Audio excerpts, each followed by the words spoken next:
Okay, Gary Knoblock here, running for mayor, and we're days before the election on April 1st.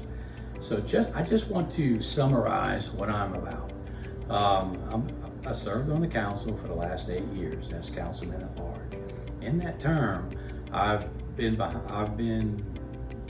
the pleasure to work on many projects: the street sweeper, repaving Old Spanish Trail and the railroad crossings, the boat launch, the depot, the citywide paving. And in that time, I've come to learn and see how everything fits and moves in the city. Some of the deficiencies, and what I'd like to do, what I'm going to do, is we're going to come up with a plan to have consistent maintenance throughout the city. You cannot do project after project after project and not have any plan and force to maintain what you already have, because it'll just deteriorate and it'll be expensive to fix it once that occurs.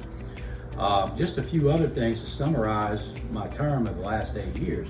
I was the first councilman to ever propose a tax rollback, and I proposed a 3 mil tax rollbacks. I got 2, didn't get to 3, but I got 2. This just goes to show you that the city didn't even miss those almost $450,000 because of those 2 mills that rolled back. I will always push for fiscal responsibility within the city. I believe that we have way too much debt on the books.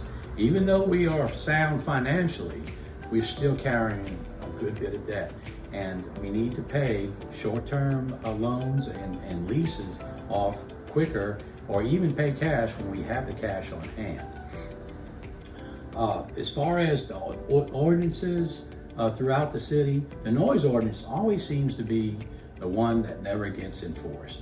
And when elected mayor, I will enforce the noise ordinance to ensure that the people near and around Old Town can have a peaceful night. Now, does it mean that these bars and restaurants can't have their music? No, but they need to control the sound and the noise level.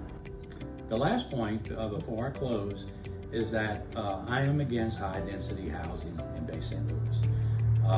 The Shieldsboro project had probably, I think if I'm remembering correctly, it had 170 plus units. And after we renegotiated several times, we got that number down to, I believe, 125. So we turned 50-foot lots into 70-foot lots. That way, there were no variances that were needed, and the normal side yard, front yard, rear yard setbacks were maintained.